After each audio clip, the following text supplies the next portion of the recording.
Hey everybody, it's Thursday. And welcome to this week's edition of The Night Bite. I'm Josh. And I'm Emily. And thanks for being with us this evening. Yeah, it's been quite a couple of weeks. So what we mean by that is certainly we are all going through a huge weather transition. We had the holidays come and go, and so if you celebrate Easter or even a different holiday, I think that there was a few in there, but when you lose those last few days of fishing, or my least favorite thing is when you're out on the ice and you don't know that it's your last day being out there. That is just, I hate that. Yeah, I had to give up my hoodies for the last week for my Striker UPF stuff because it's been 90 degrees and I hate that. It's April. It's April, for Christ's sake. It is amazing because where we are at in central northern Hey, Jim. Wisconsin, where are we at now, Yeah. Langlade County, we literally went from freezing days and nights to not freezing days or nights. And so last Friday, just like basically a week ago, we were out on ice, and actually where we were, the shorelines were not even degraded. But this was last Friday. Mm-hmm. So if you're looking for current information, I mean, I think that's one of the things about right now is that nobody truly has Jim, that snow? Super current information. Yeah, the snow depth. Thank God it's almost gone. But we do still have some. So if you missed it already, come and visit us. John's telling us they lost all the ice there the past 2 days. Same here. All of our shorelines are gone. All of our snow is gone. We are boiling sap as fast as we can so it doesn't spoil. It's crazy. It's crazy out there. Pandemonium. Well, and whichever outdoor winter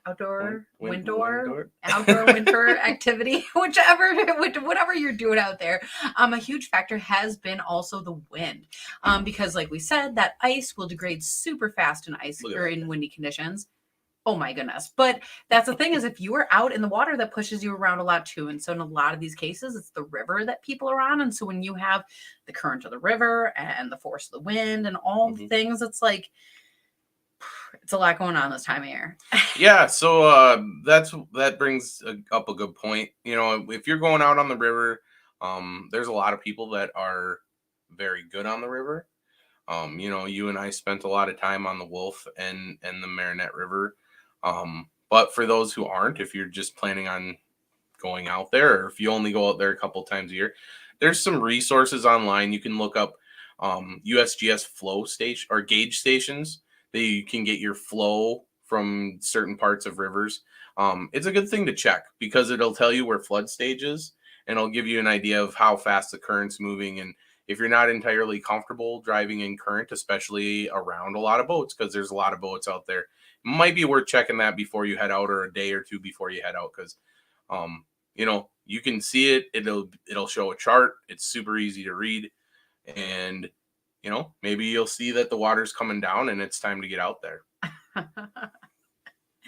Oh my goodness, this is awesome. I love watching your comments. So to everybody who is chiming in and saying hello and has wittier remarks than I do, thank you for chiming in because that's awesome. And your fishing reports, we do love that kind of stuff too. So, as we go on and talk through this evening, if you guys have questions or comments, there are things along the way, pop that in the comments and we would love to chat about that too. Mm-hmm. But without further ado, let's bring in our guest. So welcome to the show, Nicole. Hello. Hey, Nicole. Hi. Thanks for being here. Oh, of course. Thanks for having me. Yeah. So we always start out with our hardest question. In case there's anybody joining us tonight that doesn't yet know who you are, can you tell us a little bit about yourself? Oh, sure. So I grew up and still live in Northwest Wisconsin. Started fishing when I was super little, thanks to my dad and my mom. They would take me out in the boat, usually just for panfish, ice fishing. I'd spend more time playing with the snow than paying attention to the fish. But I also grew up on a small stream that was kind of loaded with everything from suckers to trout, walleye, pike, smallmouth. Just kind of if it swims, it was pretty much in there. And in college, I think that's kind of where I found my passion for fishing. As I got older, I started fishing a lot more, got comfortable handling fish, and had my first tangle with a musky in that creek. And that's kind of what led me into kind of what I do now, which is like kayak musky fishing. I consider myself a multi-species angler, but like muskies are they're my jam. But yeah, I'm a nurse and I work 3 days a week, and that leaves up a lot of time for me to get out on the water, which I love. So, Yeah. And we are certainly going to get to kayaks and muskies because I imagine that's why quite a few of our viewers are here joining us here tonight to hear about that, because we all love that. But the first thing that I love that you said is that it took, some time to get used to handling fish. And I think so often people in the field, just take that for granted. Like if you can do that, like you're done with that, you're past that. It's like a step or something, but I think some people forget how tough that can be. And so, one of the things that we love to do is help get new anglers out on the ice. I mean, do you remember that process, or what was tough, or what helped you to do that? Well, I started out with a towel between my legs, and I'd catch like a bluegill and I'd pinch it in the towel between my legs, unhook it, and just kind of pop it back out into the water because I was scared to death of the spines. I think fishing for bass helped me out a lot when I started catching smallmouth in the creek with my dad. There's no teeth. They aren't really as pokey as bluegills. You can just lip them, and that's a lot easier. And then just slowly working my way up and like fishing with someone who knows what they're doing to just kind of help guide me helped a ton. And then just the more you do it, the better you get at it, is really all it is. Practice makes perfect. Well, and I also love to hear you say that, honestly, that you would catch fish and put it in a towel, because Josh always makes fun of me because I don't make fun of you. You don't really make fun of me. I do bring up that picture all the time. Tell us about this picture. This is what I'm talking about. Well, I mean, my family has an annual family vacation, and so we go up. We travel all over the Midwest, and we were on a lake with some nice walleyes and some nice crappies, and Emily hadn't been fishing for very long, so we were in the boat, and she caught a really nice walleye, and she held it up in a towel. I was so nervous because the gills are so sharp. And that's the thing about walleye is that they're either going to sit dead still and be great for a picture, or they're going to wiggle like no tomorrow. Yeah. And I just was, they have teeth, they have spines. Like I felt as a newer angler, like there was nowhere on that fish I could touch and be like safe. And like looking back, that's so silly because there's so many great options of ways to do that. But I think, for me especially, it was really important to like not be pushed into that. And so Josh did make me take this stupid picture of this. I'm holding like there's a towel and the walleys on top of it. And it's like a great pose except for the towel. Well, it's a great fish. Yeah, it's all great. But I'm super embarrassed by this picture. But I mean, I think that's more common than people want to admit and when it comes down to it, the fish are sharp. Yeah. There's just so many things that can get you, whether it's their gill plates, their teeth, there's like fin on the back. There's a lot of things that can get you. Hooks, if you have a hook still in it.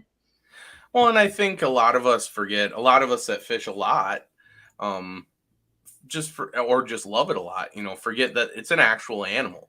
Mm-hmm. Like it's an actual living animal from the wild that you're handling in your hands. And, so it's like, it's equivalent if you just ran up and picked up a snake, or it's like you have to we forget that because you catch so many and you let them go, and mm-hmm. so it can be intimidating for new anglers and even seasoned anglers that just don't like touching them, and it's never a point to make fun of anybody for that.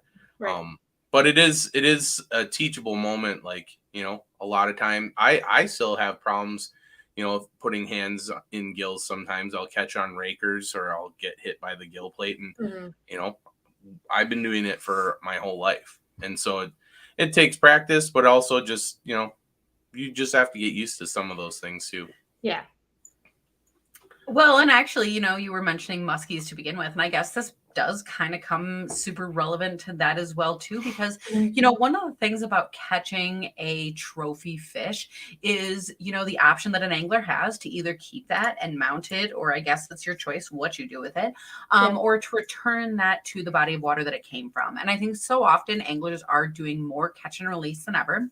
But the thing about catch and release, or at least the release part, is that, you do have to treat that fish well enough in order to release it. And so, I mean, in the musky world, that's especially prevalent because I think either people are super opinionated on how you hold it, or maybe is their lack of education. I guess I'm not sure. Yeah,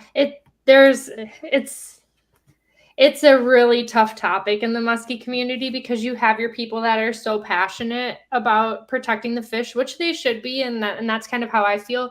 But some take it to a point where like their passion outweighs like the education portion, where you find people who were bluegill fishing or bass fishing and they caught a trophy muskie by accident and they've never handled a muskie before, and you see them doing the vertical holds, which is something every angler should avoid because they're such large fish and they're so heavy and they don't have that buoyancy in the water that their organs just can cause a lot of damage to the fish. And you see some people that just go way passionate about it instead of just saying, that's an awesome fish, great job. Maybe next time try to practice a vertical hold to protect the fish. So it's kind of a thing in the muskie world. You see it on a lot of posts where it's like people waiting for those commenters, but everyone just needs to kind of realize everyone started somewhere. I know when I started muskie fishing, I probably did things that I wouldn't do now because I just didn't know. And that's growth. It's there for everybody. And that's kind of the nice thing about it too. There's always space to learn. Mm-hmm. Well, and the funny part is we all grow up like you brought up at the beginning of the show. We all grow up catching panfish, bluegills and crappies and bass, and a lot of people don't know that a one-handed horizontal hold on those fish can actually hurt the interior muscles and the interior jaw structure of the fish when you have the whole weight of the fish holding it out horizontally. So that's it's completely different from muskies because, like you said, the water supports the organs in a muskie, and when you hold it vertically, all the organs slide down, just like if you put, oranges in a tube sock. Yeah. So it's like, so you want to keep that fish horizontal, whereas like panfish, you should probably keep them vertical. So like you said, it's all parts of learning and growth and knowing what you're fishing for, Yeah.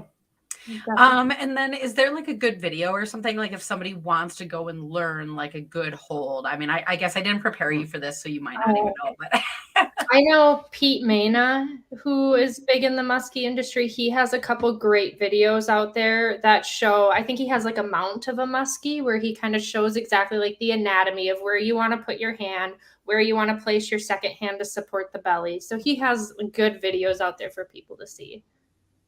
That's awesome. Yeah, Pete's a great guy. Yes. We do have a question from Barry, and I have to first say that if you're watching comments, Barry and Darren are talking about how the lake won the most recent battle. So check out that comment. But that leads up to this question of what lake is your favorite muskie lake and which area of the lake specifically? Also, if you could tell us lure and time of day and weather condition, then I'll meet you there. Right.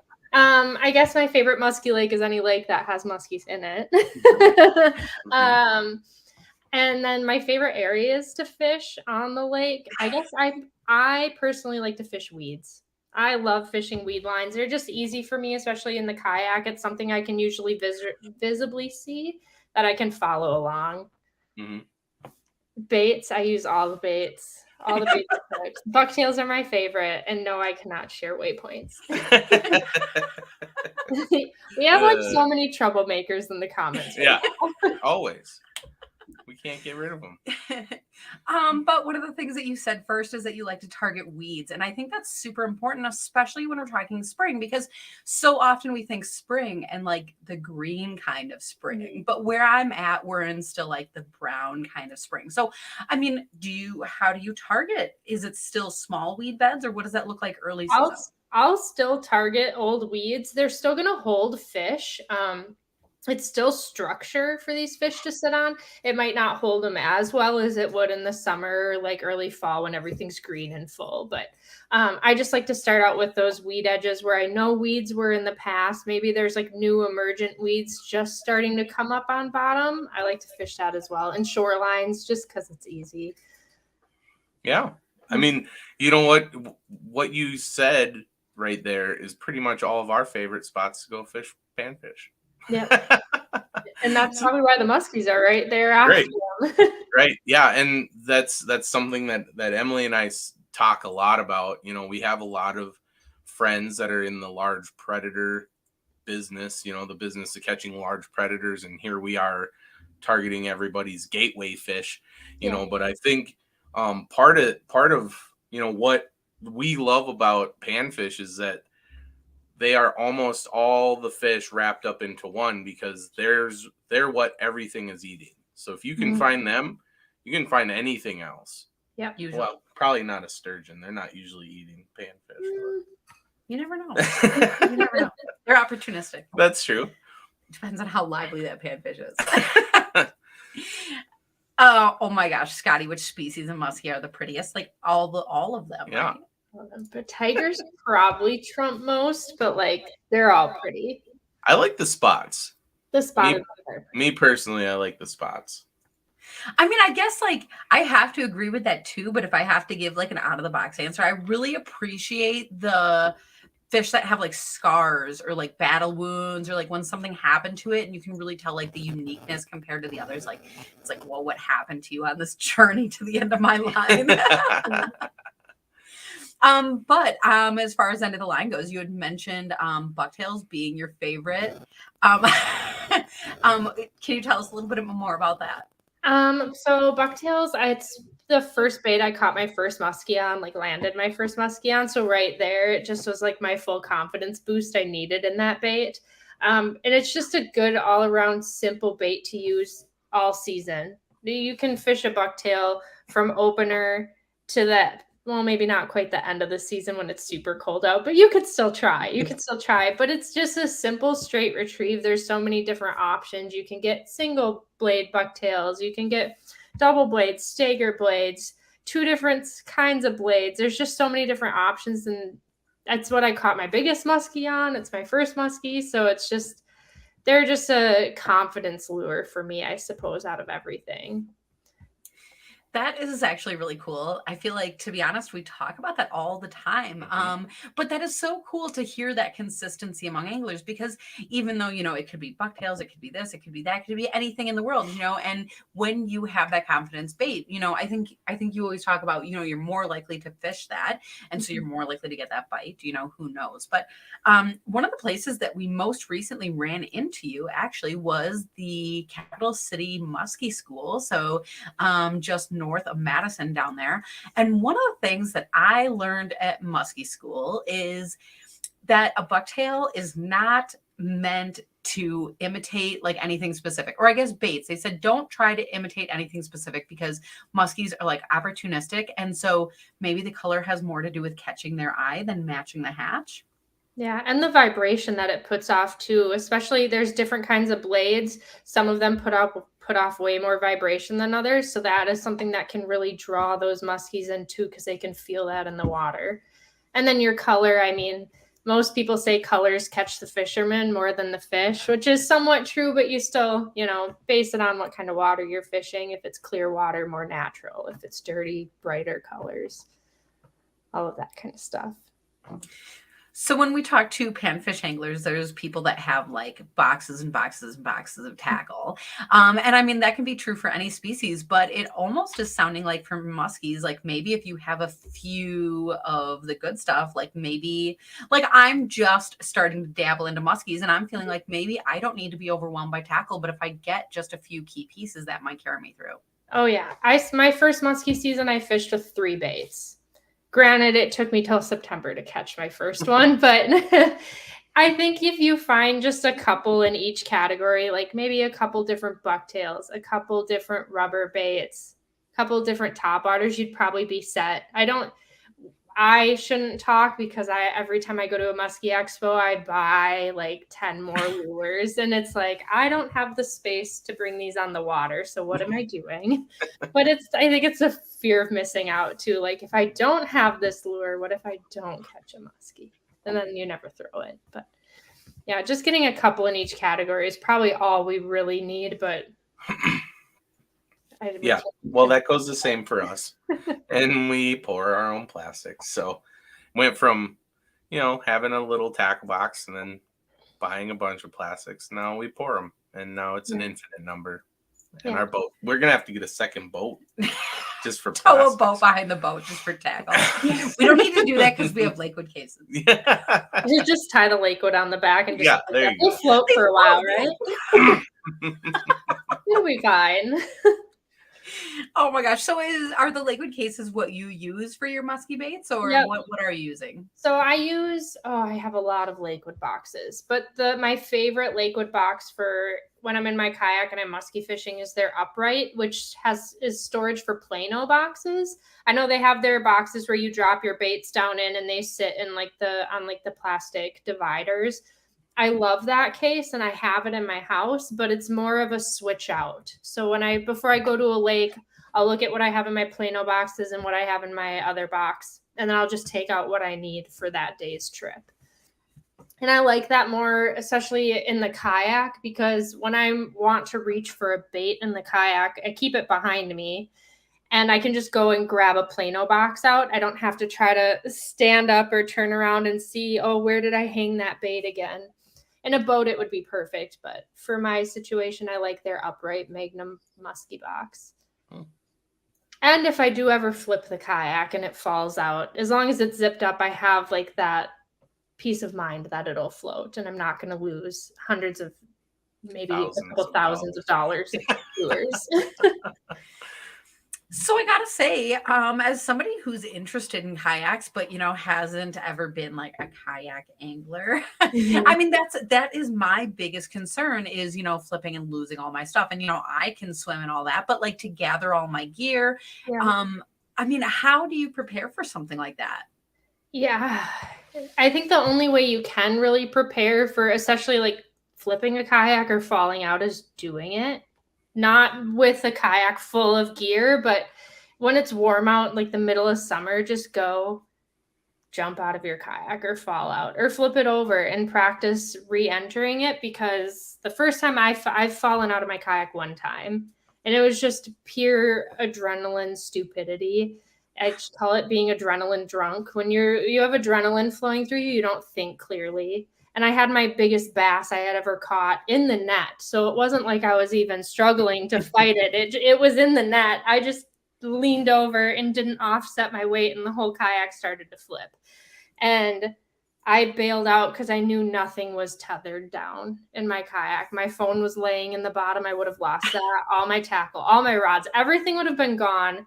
And I figured, well, better me than all my stuff. So, and then I couldn't get back into my kayak because I had my bass on the other end of my line trying to steal my rod every time I put it down. So I swam to shore.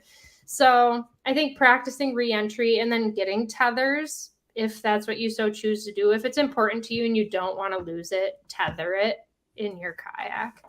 I use RoboHawk tethers, but that's more for like my release tools and stuff like that. I'm a little too stubborn to tether my rods down, just because when I want to switch rods, I just want to be able to just switch. I don't want to have to monkey around with the tether, but that's just my own personal bullheadedness. So I don't recommend that to other people, but that's what I suggest.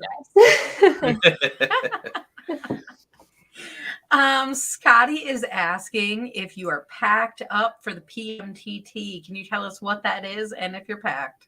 So the PMTT is the Professional Musky Tournament Trail. So that's a tournament trail that travels kind of all around the country for muskies. So this year they're going to have a tournament in Cave Run in Kentucky, the Madison Chain in Wisconsin, and then Vermilion in Minnesota. I do have all my lures packed. I actually got that done like 2 days ago. So I'm very proud of myself. Clothes wise, absolutely not. It's 2 weeks away. I'll probably pack like 2 days before the trip is due. But I'm excited. I am anxious, a little nervous. It's a lot of water that I've never fished before, so I don't really know anything about it. So it's been a lot of research and watching YouTube videos and talking to people that I know have been there and stuff like that. So yeah. So are you fishing out of your kayak? Are you fishing with a partner? How are you going with this? I'm fishing with a partner. Her name's Amanda Wilson. She works at Deerfoot Lodge and Resort up in Hayward. So we'll be fishing out of her boat. She's actually fished a PMTT a few times. So I'm really excited to be with someone who has experience, especially in the tournament world, because I know I can be hard on myself when it comes to like high stress tournaments, and to have someone that's like well versed in it that can kind of keep me leveled will be nice, so I don't beat myself up too much. But Yeah, Amanda's a pretty awesome person, and for any of the other lady anglers out there that are interested in the musky stuff, she does a women's school type thing up there at Deerfoot Lodge, right? Yeah. Like a ladies' muskie school. It's been in the fall. I think it's usually in September if I remember correctly. It's a great thing. It's a couple days long. She has different talkers come in that'll speak on just general musky fishing. She'll usually has Ty Sennett, who's a guide on the Chippewa flowage, will come in and talk about like current fishing conditions and what he's noticed. And he's like a valuable resource out there too. It's really nice. You get time to fish for I think 2 days. There's a little bit of time to get out on the water. There's like practice casting off the docks. The last 2 years, they've partnered with the DNR, who has set out fike nets, which will kind of funnel fish in, and then girls can go out with the DNR, pick up those fike nets, and then they'll bring in pike, or if we get a muskie, they'll bring it in so people can practice handling them. So it's a really, really great learning experience. Yeah, it sounds awesome, and we know we've talked to Amanda about it a lot, and so I think if anybody's interested in it, definitely check that out because it seems to be a really cool thing. Yeah. Like really funny story about Amanda because I feel like you might appreciate this. So, again, this Capital City Muskie School, that was a pretty awesome time, but we saw Amanda there. One of the things that we were able to do is come around and kind of ambush people in their seminars and hear little blips about what you guys were talking about. And so, I mean, you actually had a really great session about, I believe it was kayak muskie fishing. And actually, it's funny. I set you up for the Lakewood thing because I heard you talk about it there. So I knew that something, I have a really cute picture. You're like pointing to it on your screen. Right. Great presentation. But one of the next rooms that we went to was Amanda, and it was about, female anglers and like how to be and set up and if you're new or whatever. And it just so happens that we walked into the conversation at the exact second that they were talking about peeing or needing to pee while on the boat. And it was so funny because she was like literally she turned so red mid-sentence and like felt like she couldn't stop and like kept talking about peeing on the video. It's a real thing. It's a real thing. It is. Yeah. It is. So that was like so funny, but she had no idea that we were coming and we had no idea that was going to be the moment that I'm sure they talked about a million other super educational fishing. But like you're saying, I mean, as far as a female angler, it's a huge part of being out there is like being out there. But funny timing. Yeah, we don't have the luxury of just going to the back of the boat and just standing there like, nothing going on over here. Oh my gosh, that's so funny. Darren and Scotty are asking if they should take bets on what you're going to forget for the tournament, but I was going to ask the opposite. Is there anything you're packing that's unique? Oh, I don't know about unique. I don't think I can think of anything really that I'll be packing that's unique. You're like, I'm down to the books. I just have like the line, the rods, the reel, the bait. That's it. Just like the basics. And I'll probably pack like a few cases of bubbler because that's like my kryptonite. Like I need that. It's my fuel. It's the thing that gets me by out on the water. But that's probably it. What I'll forget is probably everything. I joke all the time, but maybe it's not a joke that I work in a nursing home with elderly people who have dementia, and I think it's contagious because I forget stuff all the time. It's like every day. Oh, I forgot a battery. Oh, I forgot a net. Oh, I forgot my locator. Or I went ice fishing and forgot my ice suit one day. Like it's just ridiculous. So I don't know. Hopefully if I forget anything, Amanda will have me covered. I mean, like bring yourself and that's it. The lake's there. She's there. I mean, there's boats there. You're good. $25,000 on the line. It's no big deal. It's no big deal. Oh my gosh. So we're talking about packing stuff. We talked a little bit about tackle. We know you're not packing clothes till the day before. So what are you packing for like rods and reels and like what, like if I don't have any musky stuff, right? So well, that's not true. I picked up a really cool lure at the Musky show that I can't wait to try on the rod that I don't have yet. So what would you recommend? Like if you had to pick like a setup for that just kind of covers everything that's not specialty, what would you recommend? Oh, see, I am, as much as I love lures and all of that, I'm very minimalistic when it comes to my rods and reels. So for musky angling, I have 3 rods and 3 reels, and that's it. My first rod, which I ever bought, was a Cabela's like Musky Predator. I don't even think they make them anymore. It's just like an 8-foot medium heavy musky rod. And I don't remember what the ounces for baits it can handle is, but I think it's something along the lines of small to like 7-ounce baits. So like big baits. And then I have one rod that's a little bit heavier for like heavy rubber that can handle bigger baits, and then a sucker rod, one for sucker fishing. So I'm the type that just, well, mostly because I kayak fish, I don't have a million rods. A lot of people have one rod for bucktails, one for topwater, one for smaller rubber, one for big rubber. I don't like that. I want one rod that's kind of going to function for everything, one that'll be for really big baits, and then, like I said, my live bait rod. What do you use for a live bait rod? Because I know that we've already found 1 or 2 lakes up by us that have a really interesting like panfish setup where like the panfish might be, there's 2 really good pockets of age classes, but there's a lot of small fish, and so in Wisconsin we're able to use panfish as live bait in the lake that you catch them in. Yeah. And so we'll take a crappie or we'll take a bluegill and hang it over the side of the boat. Yep. So what would you recommend for like a live bait setup then? My live bait setup is a Chaos Tackle live bait trolling rod. It's kind of you can use it for both. So it has that little bit more give at the end of the rod. It loads up a lot more. So when you set that hook, you stay loaded up on that fish, especially when it goes to head shake and all of that. And I believe mine's like an 8-foot rod as well, just because I don't use anything really much bigger than that.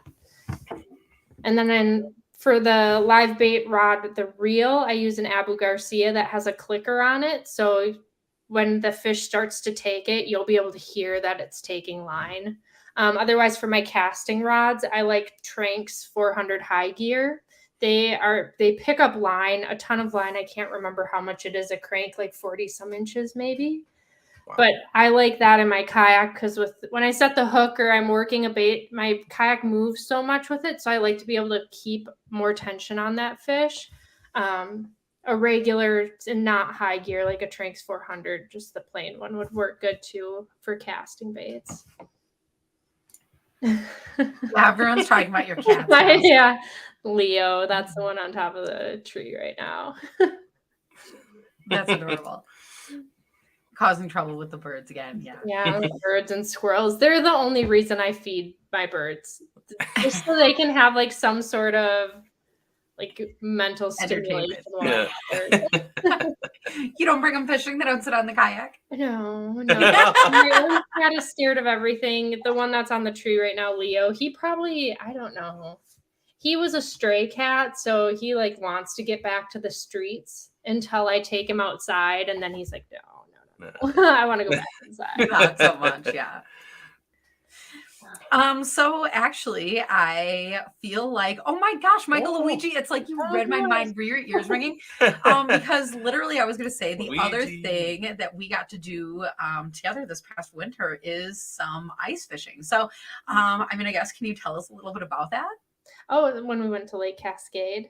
Yeah. So we all kind of got the privilege to join Heroes Fishing in Idaho on Lake Cascade, just as one of their like hero outings, and targeted jumbo perch, which was super fun. It was crazy seeing everyone's reaction to these fish, because I've seen jumbo perch out on like up on Lake Gogebic in Michigan, but like these were on a whole nother level.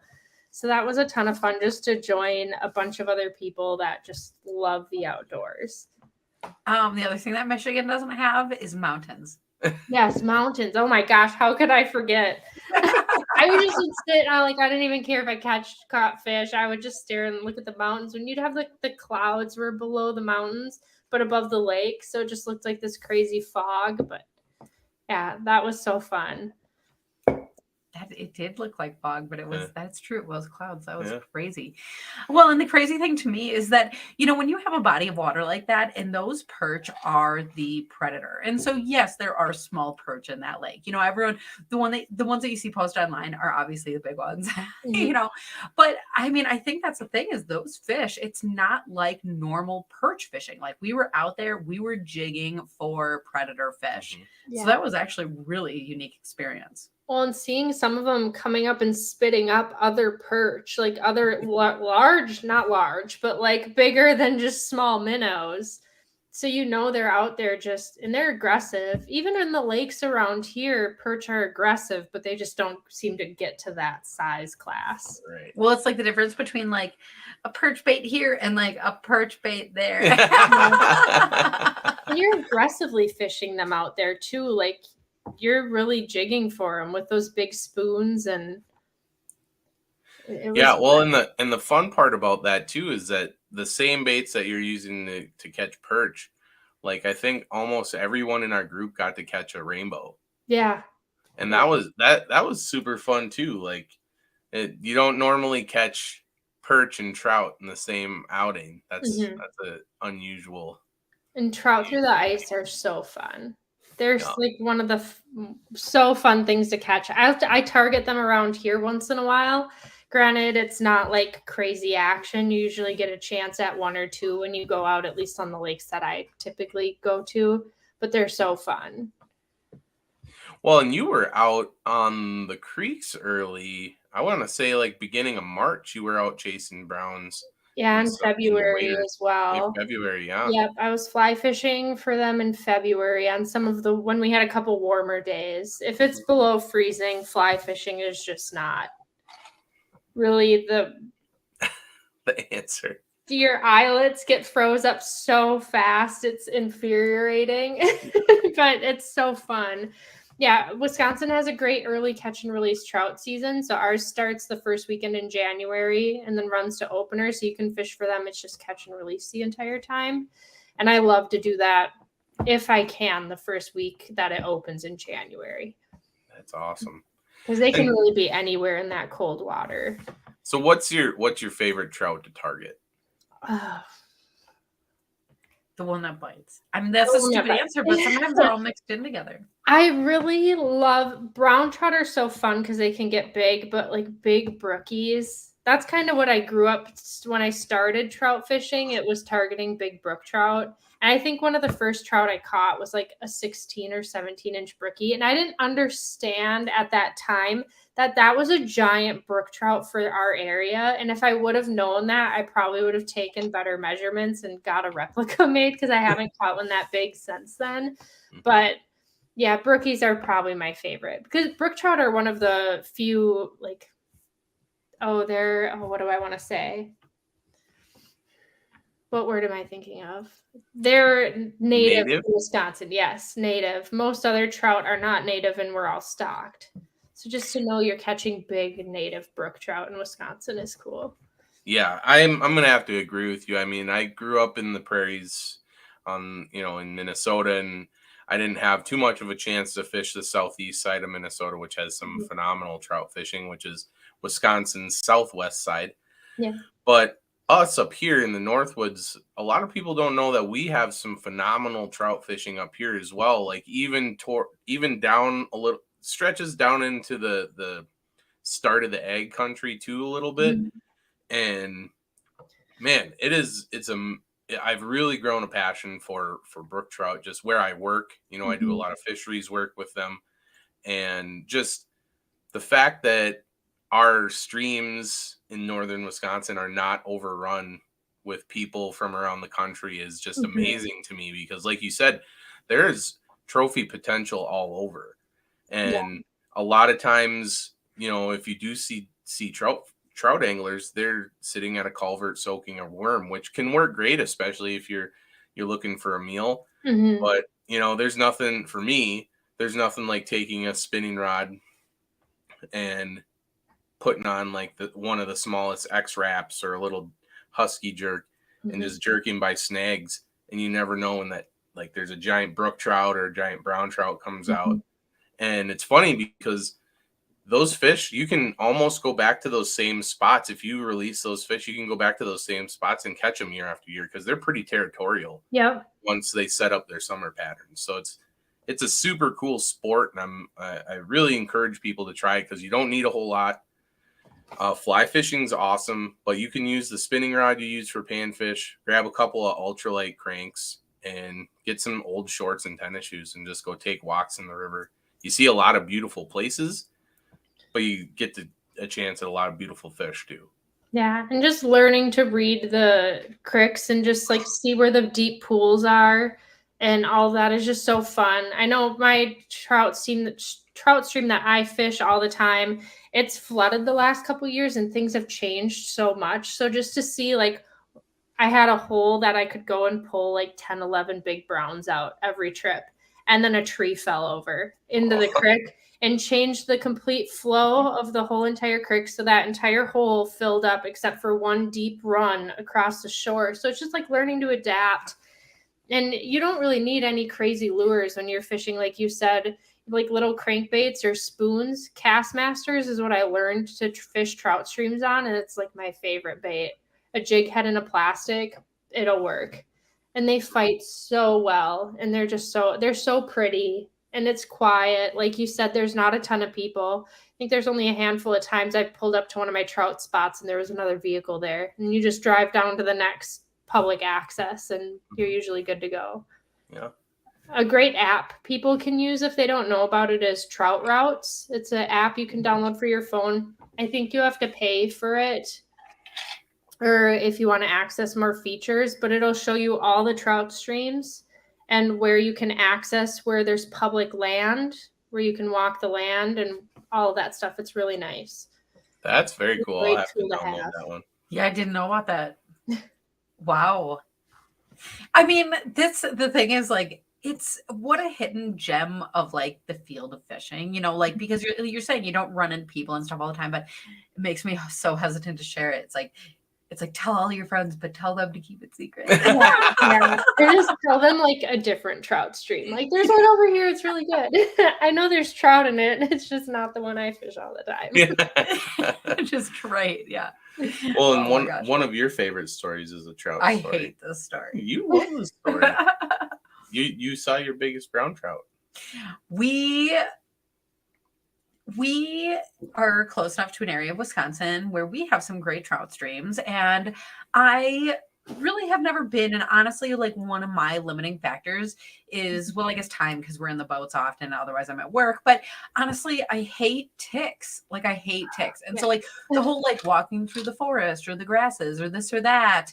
It's just like I just hate ticks, and so I mean, maybe it's like get over it, but who knows? No. So Josh is like, I have this great route, and it's like you don't have to walk in the woods so far, and the trout stream isn't super deep. Like maybe it's like thigh or waist deep at the deepest, and most of it's not that deep. So it's like a really warm, beautiful summerish day or whatever, and great to go fishing. We are almost at this trout stream, and I'm like not even kidding you. The weather all of a sudden gets so bad, and we're like, well, we need to stop for gas anyways. And there's like this little tiny gas station. So we like stop at it, and lo and behold, everybody in the gas station starts getting tornado warnings. Like everybody's phone starts going off, and it's like, this is ridiculous. And oh yeah, snakes, gross. I moved past those. Those don't like me either. Ticks like me. That's the problem. So anyways, this tornado comes and goes because we take shelter during this time and we eat lunch. And so it's like, well, you know, sometimes when you plan on doing something, you're like, we're going. So like the tornado, it wasn't that bad. I don't know. It was a tornado warning. It was downpour wind, this, that, whatever. Fine. We get to this tiny, adorable, beautiful stream that Josh has been describing for all this time. And it is like a raging river of chocolate milk. And we are like, you know what? It's still hot. It's still humid. Like we need a cool activity to do. Like we are walking this stream. Like we're just still doing this. And so lo and behold, we're like walking through and everything. And we like, I don't know, got some creek chubs to bite. Yeah, I don't think we caught anything else like till towards the end. Yeah. But the point of this is that we stopped like midstream, you know, halfway through or whatever, and like waist deep water. And I was like, I think I got to switch my lure. Like, I have no idea what I'm doing, and I hadn't caught anything, obviously. And so I'm like, got to switch to a confidence bait. But what I had switched to, and I mean, how long? I just took the pole like right in front of me and ran And this. it's chocolate milk, so we're trying I to look ran at this the lure in through the between very us. top of the water. Yeah, we're like literally almost as close. Like, how close can you run that rod between you? And we just are trying to see the action of this weird bait that I picked it up so long ago. This brown trout jumps clear out of the water for this bait because it has like this little spinner thing on it. I'm sure it saw the flicker. Well, it was the vibrations. Well, I'm there betting you because it go. was chocolate milk. But Yeah. so This did fish didn't see us, and we didn't see it until it was out of the water. And the only reason I didn't catch it is because it missed the bait. I mean, obviously because it's chocolate milk, but the whole thing. I would like to say it was a wonderful experience. It scared the crap out of me. And I had fun once I realized what happened, but I was like, there was like a fish like jumping in my face practically. So my little bit of back details. I picked this spot because the whole entire run, I shocked this spot. So a lot of the spots that I like fishing, I shock on because I know all the holes and stuff. And Yeah. and I don't have to worry about tripping on anything because I walk it maybe a dozen times a summer each spot. I have no idea where I'm going. And so I can walk blind like the chocolate milk that I know where everything is. So, but I picked the stream because it's all sand. There's no rocks, there's no rapids, there's nothing. It's flat. And the spot that in particular where we stopped, it was an open like grass marsh. So there's no overhead cover. There's nothing. It's only reed canary hanging over, and it's probably 20 plus feet wide. And so it's like a place where a trout has no business being, not to mention being in the middle, like in the very middle of the river.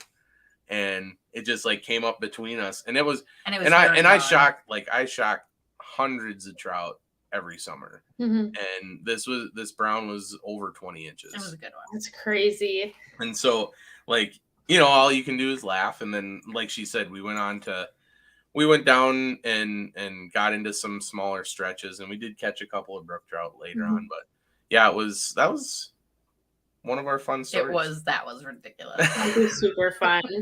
That big of a brown too. That's like what everybody wants in an inland stream is a 20-inch brown. Yep. I don't think I think it was like 16 3/4 on a brown so far, but I know they're out there. Yeah, you should come over by us. We have I have maybe 20 streams and rivers that we shock, and amazingly we find that there's more trout in a lot of the smaller stuff.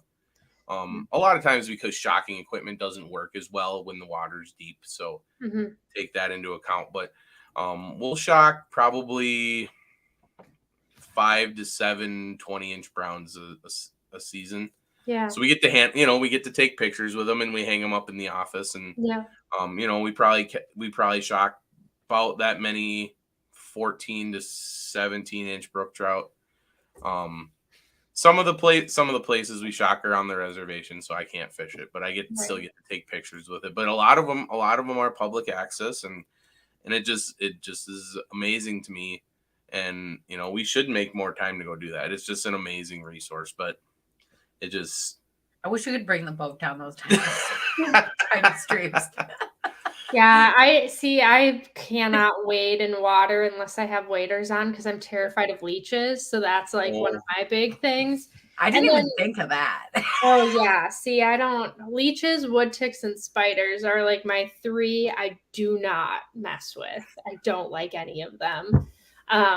But in like waders too, waders can be scary though, because if you hit deep water and it starts to fill your waders up, which I've had happen one time, that's very scary. So new rivers, new trout streams, I always try to be cautious. If they're chocolate milk like that, I won't fish them because especially if they're new, because you just don't know where those scary spots are going to be. Yeah, and a lot of times you bring up a really good point. So this is one of those times where I do that sort of thing so many times that I forget these types of things. But it is really important, especially if you're fishing new water.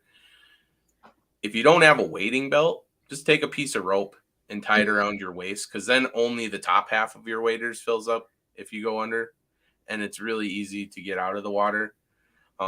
when only the top half fills up.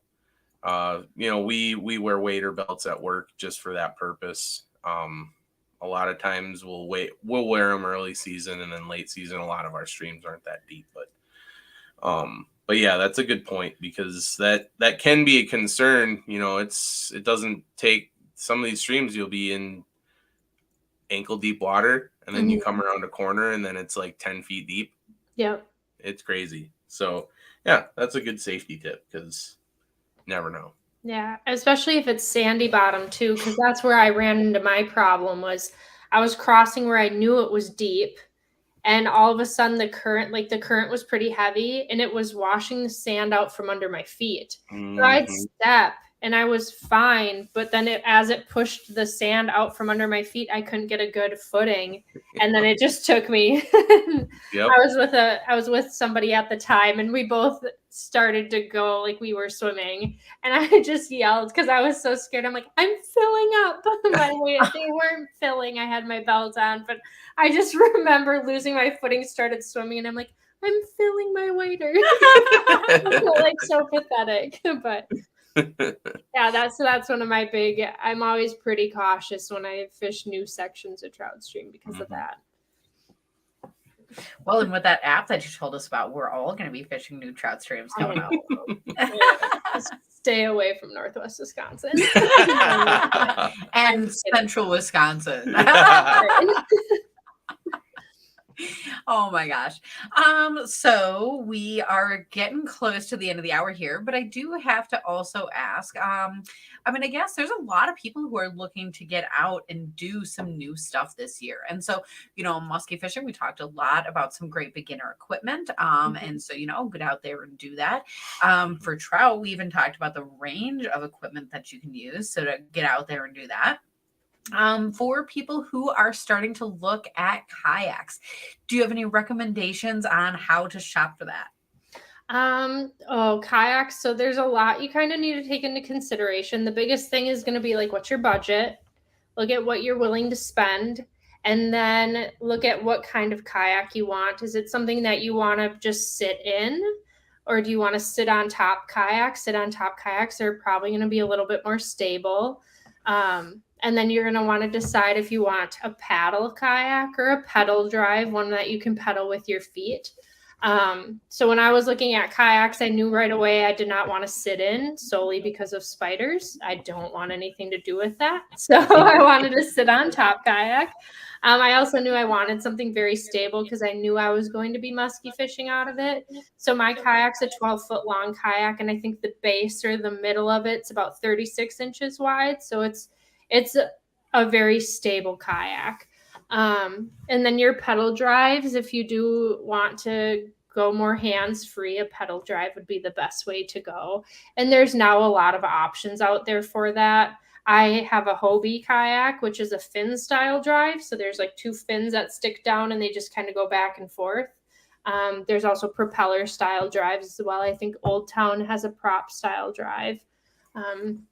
I prefer the fin style drive just because I can get through weeds easier. If I go through shallow water, if I push 1 foot forward, my fins lay flat against the bottom of my kayak, so I can go through really shallow water with it. Whereas a propeller style drive, you kind of have to bring it up into your kayak with you.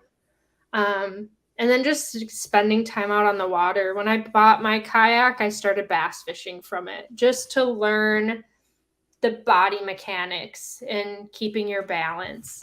I think kayaks are a really great option for everyone, especially if you do a lot of solo fishing or you just like to fish smaller bodies of water just so you can up and go. You don't have to worry about gas. You don't have to worry about it taking up a ton of storage space. So. Oh, and Amy is asking exactly what I was wondering. Have you ever used an anchor pin, like for anchoring in shallow water? I typically don't anchor up. I do if I've used it a couple times, but I just tie it off to the side of my kayak and then untie it and pull it up and put it in my kayak. I don't have I think they call them like anchor wizards or something that where it goes around the outside of your kayak so you can easily drop it down and bring it up. I just don't ever anchor because typically I'm bass fishing, I'm pan fishing, I'm musky fishing, I'm always on the move. Anchor trolley. Yes, that's what I was trying to think of. Amy, I'd like to. We use actually shallow water anchors on our full size boat. So we have a transom mount and a bow mount, and that is probably one of my most. It's probably my second most favorite tool next to our trolling motor. I know it's completely different than kayaks, but I think where it really shines for me at least, is in the river. When I'm driving the boat in the river, you can literally fish 280 degrees around like a snag without even touching it. You don't have to use a clamp to clamp onto branches. You don't have to drag an anchor through current till you hook up. You just pull one pin and your back pin will hold you, and your boat just flips around with the current. And once you get parallel with the current, you can use your pin to push you in closer to as close as you want to the snag, and then you can pin in. We've fished some snags almost like ice fishing in the summertime, and you can just fish vertically in those holes. We've pulled, what was that one day? We pulled a pike, a bass, a walleye, and a crappie out of the same hole. That was this big around. Wood, like the woods were just like all crossed, and you just dropped it in there. You didn't even know what you're going to pull out. So, but if we had bumped it, those fish would have scattered. And so that I really like that for that. There's two more things. One more thing with the shallow water anchors, docking. You don't have to have your boat right up against the dock. You can put your anchor pins in between the dock and your boat. It holds your boat right there as long as it's shallow enough, and you don't ever have to deal with ropes. You don't have to deal with dock rash. Awesome tool for that. The other thing, and it's kind of the same, is if you're one of those people that like to go to sandbars. So if you bring your pontoon to sandbars, or you bring your boat to sandbars and you want to hang out and swim around or whatever, it's really nice to not have to have ropes hanging out, kids running around, whatever, drunk people. Yep. You just pin your boat in, jump out. If you want to go to an island on a lake, pin your boat, get out, get back in your boat, pull the things, off you go. So I really like shallow water anchors. It's a really good tool. I can see. I think for kayaks and stuff, they have like a motorized version, so it's easy. You could like push a button and it just like. Well, they have that for boats. Yeah, too. and I guess right. Well, like power poles, talon, anchor, But right. But I do really like the actual pole that we can pull in and put in, pull out. Yep. The one downside is that we have 12-foot anchor poles, and so those have to go somewhere, and they're solid one-piece fiberglass poles, so they go just along one side of our boat. It's just Emily and I. We don't have to move around the boat a whole lot. You can step on them; it's not going to hurt them, but it is a little annoying if you want to get in the storage box on that side or whatever. But if you are kayak fishing, that might become a problem if you want something that long. I haven't done too much research onto that subject, if they have collapsible ones for kayak fishing or not, but that might be something to consider too with kayak fishing. Yeah, I think I've seen the ones for like the motorized ones. They're just a solid like power pole for the kayaks. Mm-hmm. Cool. Well, the problem is that we could sit and chat all night. So I imagine sometime we'll have you on again, but there is a ton of social media that you put out all the time that people get to come and visit and watch and participate in any day that they would like to. So can you remind us how people can find you on social media? Yeah, so my Facebook is Nicole Lynn Outdoors, and then Instagram is where I pretty much post everything. I'm most active, and it transitions onto my Facebook, and that's Nicole Lynn _outdoors. And then I've dabbled in TikTok, also Nicole Lynn _outdoors, but that's just kind of me goofing off videos. But those are the main spots. Maybe someday YouTube, but editing is a bear in and of itself. So yeah, we know all about that. Oh my goodness. And we hope one of these days maybe to be able to hit the water with you. But in case we can't, we're going to definitely follow you on social media. And thanks for being here tonight to talk about all of it. Thank you for having me. I appreciate it. Yeah. And to everybody at home, thank you guys for being here as well, because we always love to hear your questions and comments and things along the way. And with that, we're looking forward to seeing you on next week's edition of The Night Bite. Night, everybody.